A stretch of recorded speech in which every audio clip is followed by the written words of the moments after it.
Okay, now we're going to talk about another passage they pull out of context and misinterpret. Romans 3:23. And it says, therefore, all have sinned and come short of the glory of God. Okay, what Paul is arguing there is that sin is universal. He doesn't say all are still sinning. He says all have sinned, past tense, you see. So that's like when he says, I'm the chief of sinners. He's not saying he's still sinning.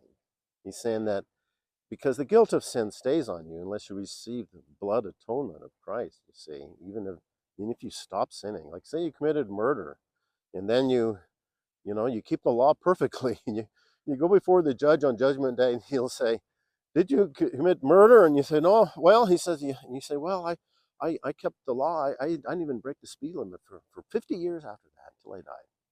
And the judge will say, that has nothing to do with what I asked you. Did you commit the murder? See, Paul murdered Stephen. He was responsible for the murder of Stephen and other people in the church. So that's why he said, I'm the chief of sinners because I was killing Christians. And so he's not saying we're still sinners.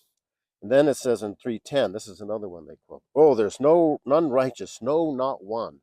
So they use this as an argument that we're all totally depraved. It's the total depravity doctrine, sin nature doctrine, and we can't do anything righteous. We just have to rely on the grace of God while we struggle our whole lives with our sinful nature. What does it say? These guys they pluck that passage out of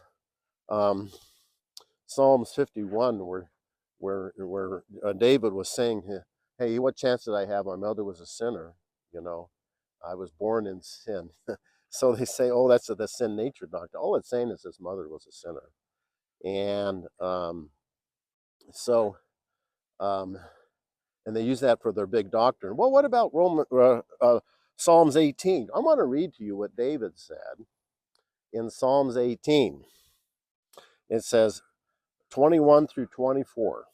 For I have kept the ways of the Lord, and have not wickedly departed from my God. For all his judgments. Oh, actually, let me start with verse 20. I'm sorry. The Lord rewarded me according to my righteousness, according to the cleanness of my hands, has he recompensed me. For I have kept the ways of the Lord. I have not departed wickedly from my God. For all his judgments were before me, and I did not put away his statutes from me. I was also upright before him, and kept myself from my iniquity. Therefore the Lord has recompensed me